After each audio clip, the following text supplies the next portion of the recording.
우리가 잘 알고 있는 예화입니다. 미국에서 조나단 에드워드 가문과 맥스 죽스 가문을 비교한 연구가 있었습니다. 그 글에 의하면 둘 다 18세기 사람들인데 어떤 사람이 이들의 가문을 추적해 보았습니다. 먼저 맥스 가문은 무신론자와 결혼했다. 자기도 무신론자요, 아내도 무신론자였습니다. 그래서 그의 후손을 조사해 봤더니 그의 후손이 한 560명 됐습니다. 살펴보니 150명이 범죄자였고 100명이 술주정뱅이, 3분의 2 정신병을 앓았고 범죄자 중 7명이 살인자였고 301명이 거주였다는 것이죠. 절반 이상이 문맹자였다는 것입니다. 그 가계의 반 이상 여자들이 창녀였다는 것이죠. 한편 무신론자 죽스와 동시대에 살았던 청교도 개혁주의 목회자 조나단 에드워드는 하나님을 삶의 첫 번째 자리에 모신 헌신된 사람이었습니다. 그분은 경건한 아내와 결혼했고 자녀를 1394명을 두었다는 것이죠. 그 중에 295명이 대학을 졸업했습니다. 그리고 그들 가운데 13명이 대학 총장을 지냈고 65명이 교수였으며 3명이 연방 상원 의원으로 선출되었습니다.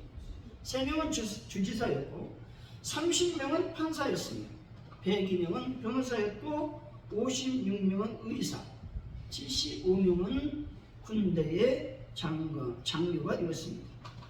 100명을 살펴보니 유명한 선교사, 목사, 작가가 되었으며 한 명은 미국 정부부 감사관이 되었고 다른 한 사람은 미국의 부통령이 되었다라고 하는 것이죠. 이 두 가문만 그러하겠습니까? 결론은 뭘까요? 하나님을 믿었던 경건한 에드워드 자손은 하나님께 복을 받고 하나님 나라를 위해서 살았다는 것입니다. 그래서 하나님께서 이들 가운데 번성과 강성의 복을 허락하셨다는 것입니다. 반면에 하나님을 믿지 않았고 죄악을 지었던 그 맥스 죽스 가문은 하나님의 복을 받지 못했다라는 것입니다. 여러분이 잘 알고 있는 비운의 케네디 가문에 대해서 한번 살펴보기 원합니다. 이 가문은 저주받은 가문으로 평가받고 있다는 것이죠. 미국의 왕실이라 불리는 명문가 중에 명문가로 꼽히는 케네디 가문이었다는 것이죠. JF 케네디는 대통령으로 당선된 지 2년 만인 1963년 45세로 암살당했습니다. 케네디 전 대통령의 죽음에 대한 슬픔이 채 가시기도 전에 1968년 동생 로버트 케네디가 민주당 대통령 후보 지명을 위한 예비 선거운동 도중 로스앤젤레스에서 피습 뛰었는데 그의 나이가 42살이었습니다. 그 후에 가족 중에 많은 이들이 비행기 추락사고로 죽었고 약물 과다 복용으로 죽었습니다. 또 가족들과 스키를 타다가 사고로 죽었다는 것이죠. 이렇게 케네디 가문이 몰락한 원인으로는 첫째, 가문이 일어날 때 돈의 출처에 있다는 겁니다. 돈을 어떻게 벌었느냐? 술 공장을 해서 엄청나게 돈을 벌었습니다.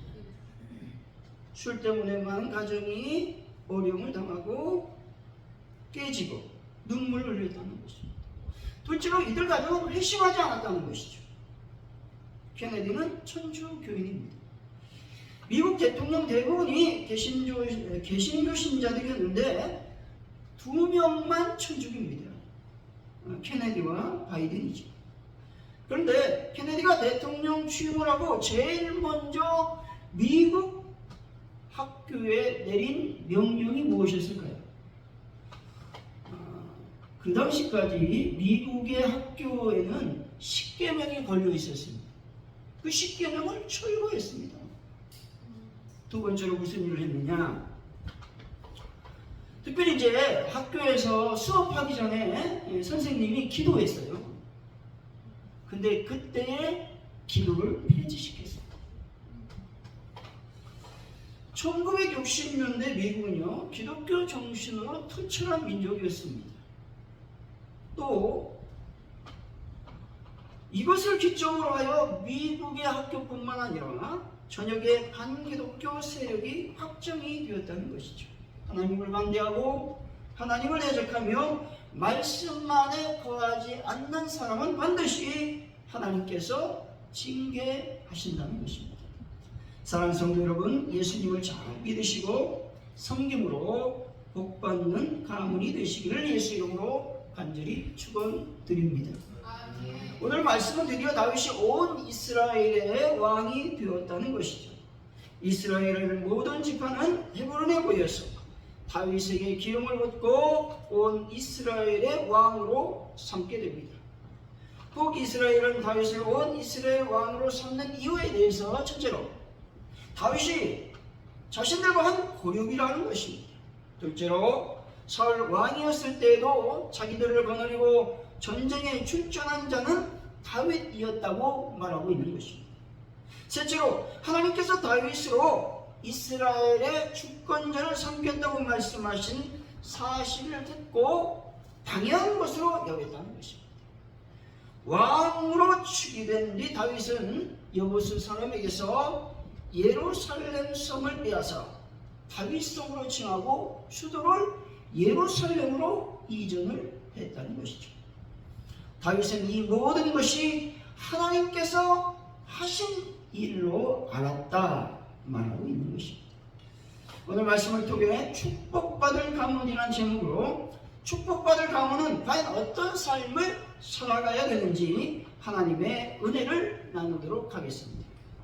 축복받을 가문은 어떤 삶을 살아가야만 될까요? 첫째로 하나님의 언약의 말씀을 늘 가까이 하는 삶을 살아야 된다는 것입니다. 2절이죠. 한번 읽어봅니다. 시작. 전에 곧 사울이 우리 왕이 되었을 때에도 이스라엘을 거느려 출입하게 하신 분은 왕은 없고 여호와께서도 왕에게 말씀하시기를 내가 내 백성 이스라엘의 목자가 되며 내가 이스라엘의 주권자가 되리라 하셨나이다 아니라. 아멘.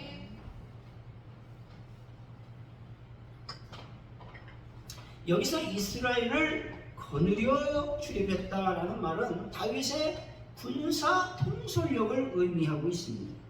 근데 여기서 더 큰 의미로 사울왕이 나라를 다스릴 때에도 실질적으로 이스라엘을 지켜주고 보호해주며 이스라엘을 하나님께로 바로 인도한 것은 다윗이었다라고 고백하고 있는 말씀입니다.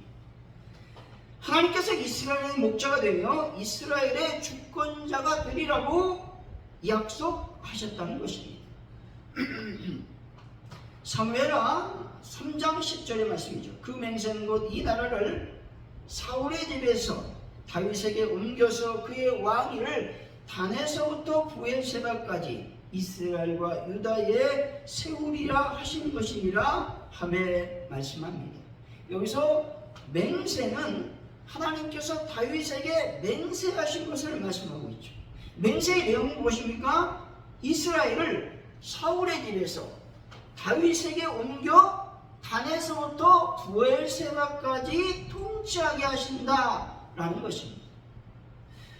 아브넬도 역시 여호와 하나님께서 다윗을 온 이스라엘 왕이 되게 하신다라고 말했습니다.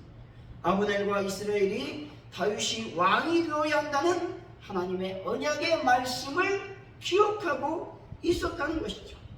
비록 성경에 정확하게 명시되어 있지는 않지만 이스라엘 전역에 걸쳐 다윗이 왕이 되어야 한다라는 진리는 다 알고 있었다는 것입니다. 온 이스라엘 백성들이 알고 있었던 하나님의 언약의 말씀을 다윗은 몰랐겠습니까?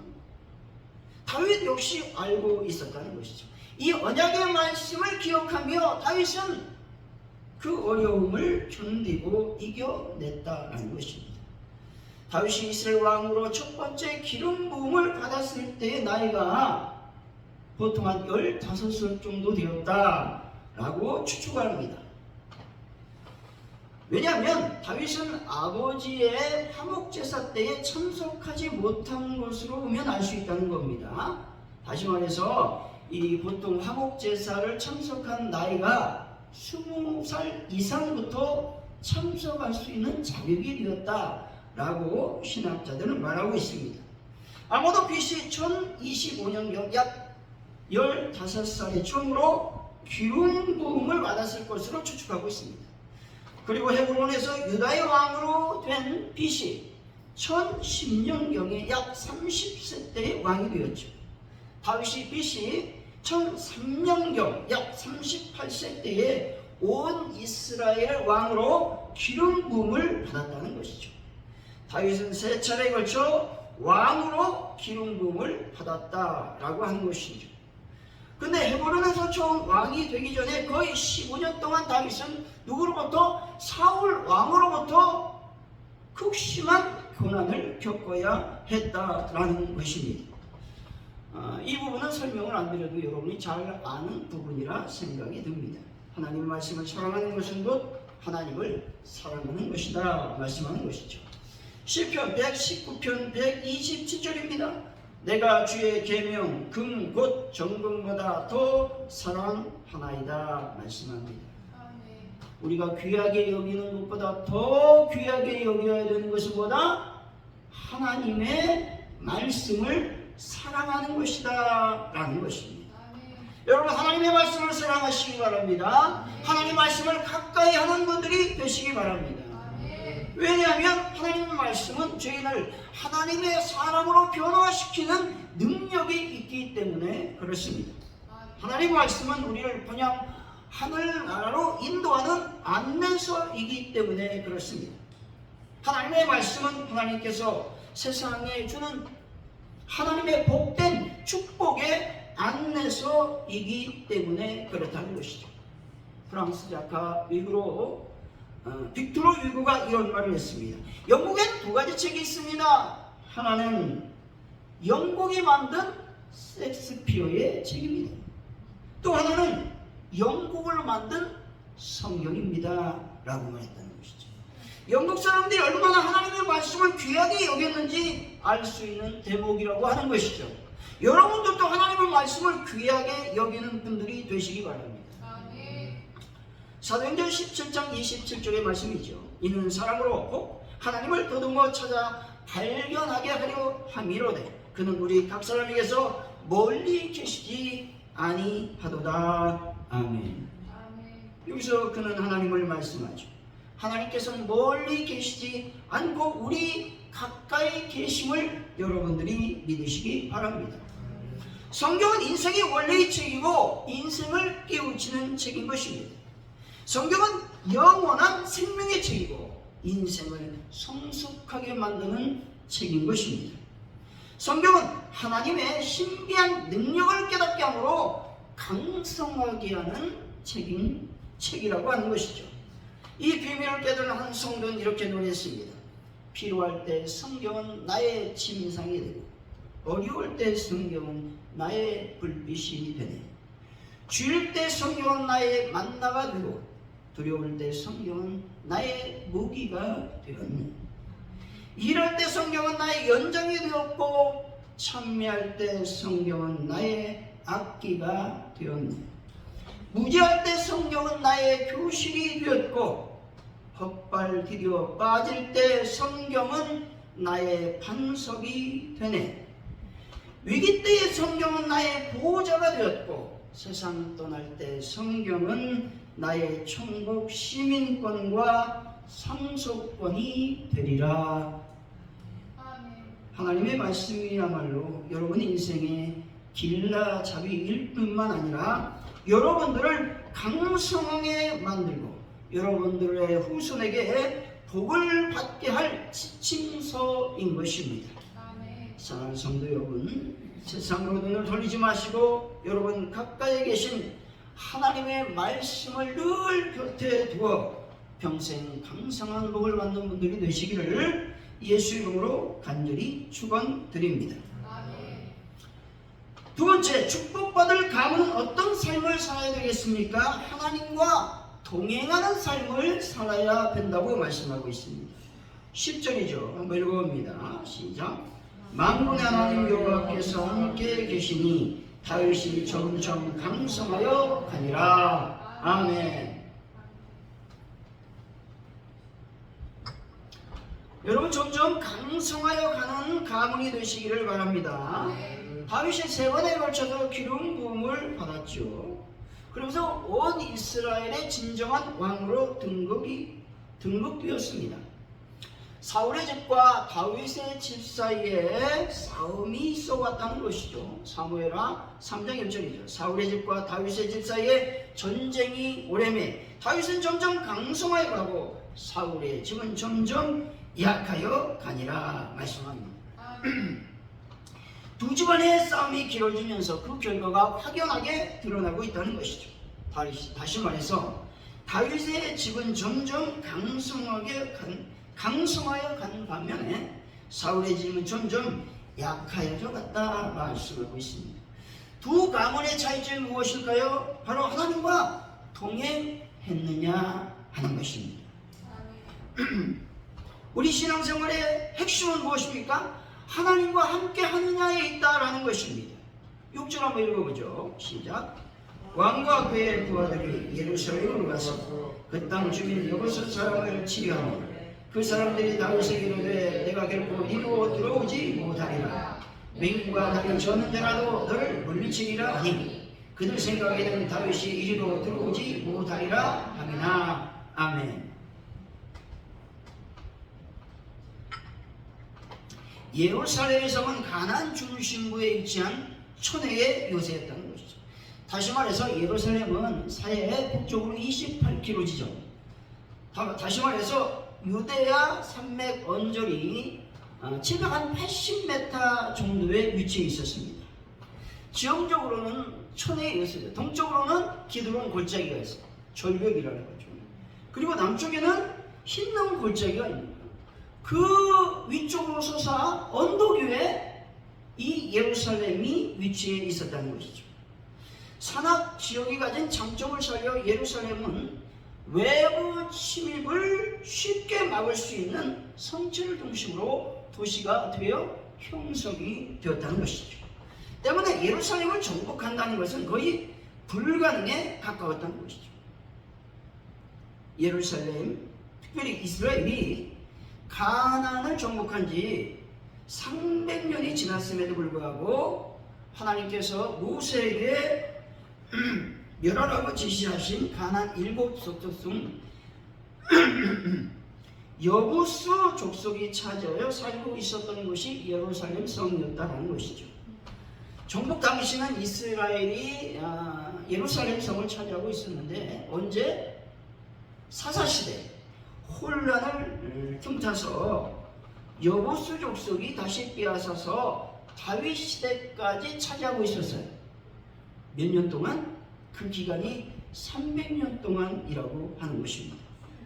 그래서 여부수 족속이 얼마나 자신감이 넘쳤는지 다윗을 향해서 외치고 있지 않습니까? 맹인과 다리 저는 자가 와도 너를 막을 것이다. 이렇게 말하고 있다는 것이죠. 우리 7절이죠. 한번 읽어봅니다. 시작. 다윗이 시온 산성을 빼앗았으니 이는 다윗 성이더라. 아멘. 결국 다윗은 300년 동안 빼앗지 못했던 예루살렘 성을 빼앗았다는 것이죠. 이 성을 빼앗은 중요한 두 가지 이유가 있는 것이죠. 첫째로 아직 미정복 상태로 남아있는 예루살렘 성을 정복함으로써 하나님께서 이스라엘과 함께 하신다는 확신을 심어주기 위함이었습니다. 이런 확신 속에서 하나님의 말씀에 순종하는 모습을 보이기 위함이었다는 것이죠. 둘째로 예루살렘을 통일 이스라엘 수도로 삼기 위함이었다는 것이죠. 다윗이 어떻게 300년 동안 이스라엘이 빼앗지 못했던 성을 정복할 수 있었겠습니까? 그 촌의 요새를 어떻게 정복할 수 있었겠습니까? 다름이 아니라 하나님께서 다윗과 함께 하셨기 때문에 가능한 일이었습니다. 다윗은 무엇을 하든 언제 어디서나 하나님과 동행하는 삶을 살았음을 여러분들이 믿으시기를 바랍니다. 하나님과 동행한다라는 말은 다른 말이 아니에요. 믿음이 있다라는 말이죠. 다시 말해서 하나님을 떠나지 않고 하나님 곁에 붙어 살아간다라는 말이기도 합니다. 기도하는 것, 예배를 드리고 성령 있는 모든 것들이 하나님과 함께 하기 위한 것임을 믿으시기 바랍니다. 하나님과 동행할 때 하나님의 지배 아래 살 수 있을 것입니다. 또 하나님과 동행할 때 예수님께서 여러분을 압도하는 삶을 살아가게 될 것입니다.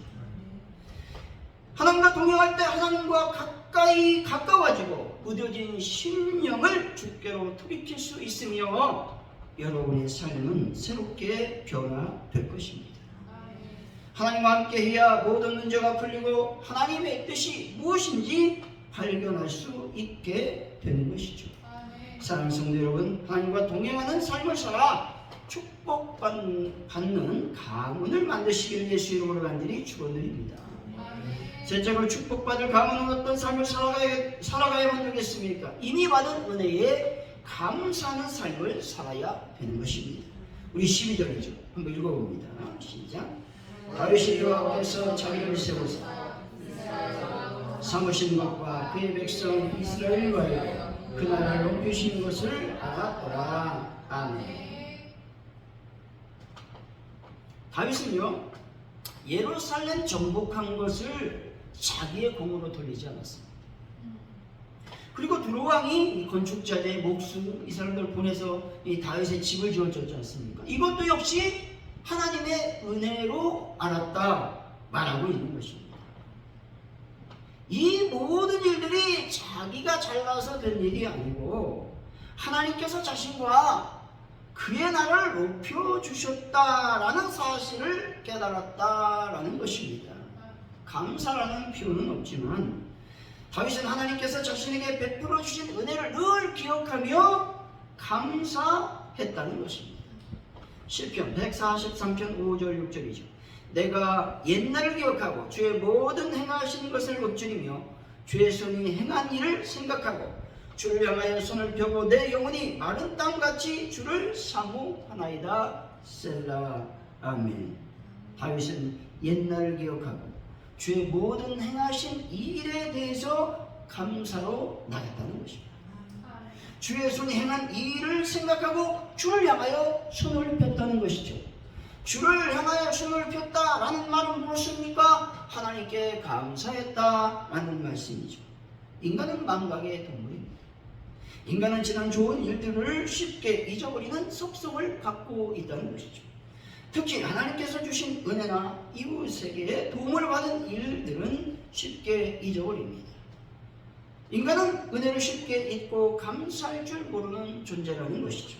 그런데 다윗은 그렇지 않았다는 것이죠. 하나님께서 자신에게 행하신 일, 옛날에 자신에게 베푸신 은혜를 기억하고 생각하며 하나님께 감사를 올려드렸던 사람이 다윗이었습니다. 어떤 부인이 차에 휘발유가 떨어진 것이 얼마나 감사한지 몰라요 사람들에게 말했습니다. 그러면서 이 부인이 덧붙였습니다. 처음에는 차가 휘발유가 거의 떨어졌을 때 저는 투덜거렸습니다. 왜 이 근방에 주유소가 없는 거야? 라고 말이죠. 의아하게 생각한 주위 사람들이 근데 어떻게 감사한 일이 생겼습니까? 라고 물었다는 것이죠. 그저 부인이 이렇게 대답했습니다. 어젯밤 우리는 차를 도둑맞았어요. 그런데 휘발유가 바닥에 나와 있었기 때문에 이 도둑이 차를 몰고 30m쯤 끌고 가다 차를 버려두고 그냥 도망갔습니다. 라고 말했다는 것이죠. 만약 차에 휘발유가 많았다면 차를 찾을 수 있었겠어요? 라고 말했다는 것이죠. 내 속에 내 삶 속에 불편한 일이나 곤란한 일이 생길 때가 있습니다. 이럴 때 원망하거나 불평하지 마시기 바랍니다. 절망하지 마시기 바랍니다. 왜냐하면 우리 삶 속에 일어나는 모든 것에는 하나님의 섭리가 담겨 있기 때문에 그렇습니다. 어떤 분이 이렇게 말했어요. 하나님께서 우리에게 내려주신 모든 은혜를 감사하고 나면 우리에게 중얼거리거나 원망할 시간이 어디 있겠습니까? 라고 말했다는 것이죠. 왜 원망과 불평이 나오냐? 감사의 말을 하지 않았기 때문에 나오게 된다 하는 말인 것이죠. 우리에게 주신 각양 은혜를 생각할 때 모든 것이 다 감사 조건일 뿐인 것입니다. 감사해야 내가 한 일이라고 자랑하지 않고 교만하지 않으며 겸손할 수 있는 것입니다. 어떤 일이 있어도 감사하는 분들이 되시기를 바랍니다. 결론적으로 축복받을 가문은 첫째, 하나님의 언약의 말씀을 늘 가까이 하는 삶을 살아간다는 것이죠. 둘째, 하나님과 동행하는 삶을 살아가는 것이죠. 셋째, 하나님께서 하신 일이라고 자신을 낮추고 감사하는 삶을 살아가는 것입니다. 사랑하는 성도 여러분, 하나님 말씀 안에 살고 늘 하나님과 동행하며 감사함으로써 하나님께 주신 축복을 받는 가정들, 가문들, 교회가 되시기를 예수 이름으로 간절히 축원드립니다. 기도합니다. 하나님 아버지 감사합니다. 우리가 늘 하나님 앞에 감사하길 원합니다. 늘 주님의 말씀 안에 거하고 주님과 동행하는 삶을 살기를 원합니다. 그래서 놀라운 하나님의 복을 받는 저희들의 삶과 저희들의 가문이 되게 하여 주옵소서. 예수님의 이름으로 기도하옵나이다. 아멘.